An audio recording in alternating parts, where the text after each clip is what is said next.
أعوذ بالله من الشيطان الرجيم. بسم الله الرحمن الرحيم.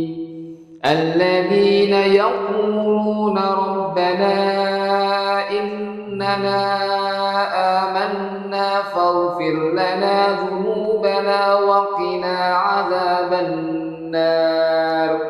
الصابرين والصادقين والقانتين والمنفقين والمستغفرين بالأسحار.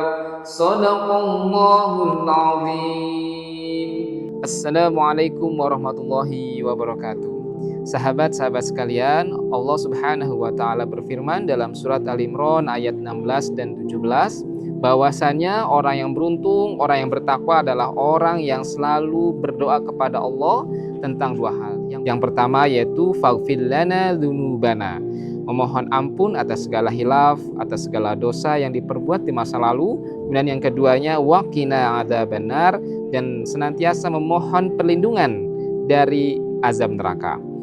Kemudian orang-orang yang beruntung ini memiliki beberapa karakter. Yang pertama dalam surat Al-Imran ayat 17 yaitu as-sabirin, orang-orang yang bersabar.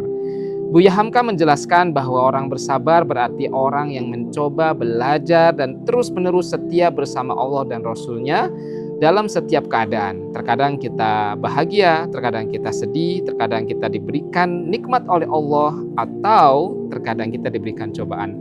Namun bagaimana di dua kondisi, baik suka dan juga duka, kita tetap bersabar dan setia bersama Allah, yang artinya menjalankan semua yang Allah perintahkan dan juga menjauhi segala sesuatu yang Allah larang. Jangan sampai kesedihan, jangan sampai cobaan membuat kita hilaf atau semakin jauh dari Allah Subhanahu wa taala.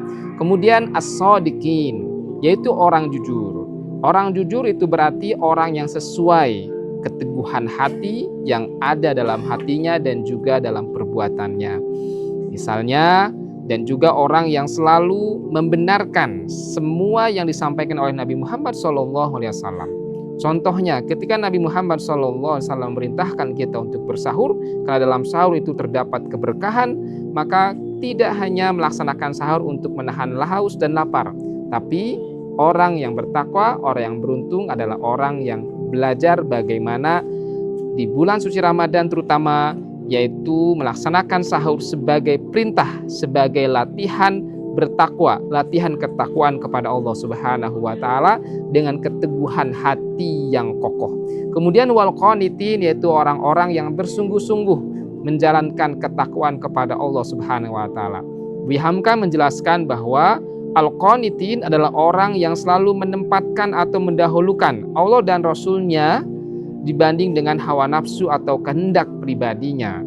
Contohnya di bulan suci yang penuh berkah ini tentu kita merasakan lapar, merasakan haus, bahkan saat berbuka kita ingin menyantap semua makanan yang kita lihat, semua makanan yang kita bayangkan. Tapi bagaimana kita ini belajar, berlatih mengendalikan hawa nafsu sehingga kita tidak terjatuh pada makanan atau pada makan makanan yang secara berlebihan. Sehingga meskipun halal tetap mendapatkan keberkahan, mendapatkan faidah dari ibadah puasa ini. Karena ibadah puasa menurut Imam Al-Ghazali pada dasarnya itu bagaimana kita belajar mengendalikan hawa nafsu. Bagaimana kalau kita memakan semua yang kita mau sampai kita ngantuk atau mungkin secara berlebihan sehingga timbullah rasa malas dari makan berlebihan itu. Tentu puasa kita tidak memiliki manfaat. Kemudian yang ketiga yaitu wal munfikin, orang-orang yang gemar berbagi, berderma kepada sesama. Nah, salah satu kesempatan terbaik untuk bersedekah yaitu di bulan yang penuh berkah ini, di bulan suci Ramadan. Bisa dalam bentuk kita berbuka bersama, kita berkontribusi dalam membantu anak yatim, atau kita misalnya berwakaf atau berwakaf di masjid dan sebagainya. Kemudian yang terakhir yaitu wal mustaghfirina bil ashar, orang-orang yang senantiasa beristighfar kepada Allah Subhanahu wa taala, mohon ampun atas segala dosanya, atas segala hilafnya, atas segala kesalahan-kesalahannya dengan jujur di malam hari di sepertiga malam. Jangan bagaimana ibadah sahur ini tidak hanya kita beristighfar di waktu sahur, tapi hanya beristighfar saja, kemudian makan sahur. Buya Hamam kan menjelaskan bahwa tentu orang yang beristighfar di waktu sahur akan diawali dengan qiyamul lail, dengan tahajud misalnya, kemudian dilanjutkan dengan tilawatil Quran. Dan setelah membaca Al-Quran, kita memperbanyak beristighfar kepada Allah, kita curahkan semua yang ada dalam hati kita jujur sama Allah atas semua dosa-dosa kita, dan kita mohon ampun atas semua segala dosa-dosa kita. Maka insya Allah kemudian Allah mengampuni dosa-dosa kita. Kemudian apalagi kita sampai menangis, jujur, teguh, sesuai dengan hati, antara lisan ketika mengucapkan astagfirullahaladzim, maka hati pun bergetar, hati pun betul-betul memohon ampun kepada Allah Subhanahu wa taala.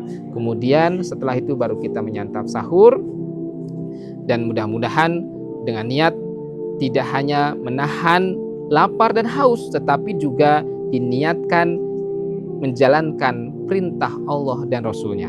Maka dengan itu kita menjadikan bulan suci yang Ramadan ini tidak hanya menahan hawa nafsu atau mungkin makan dan haus saja, tetapi kita juga menjadikan bulan puasa sebagai bulan pendidikan, yaitu bulan pendidikan menjadi orang yang bertakwa, menjadi orang yang terus belajar menjalankan perintah Allah dan Rasulnya.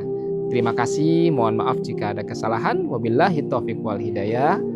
Selamat menaikkan ibadah puasa, dan mari kita tingkatkan terus keimanan kita, ketakwaan kita kepada Allah Subhanahu wa taala, dan rajin beristighfar. Insya Allah Allah akan menjadikan kita orang yang beruntung di dunia dan akhirat.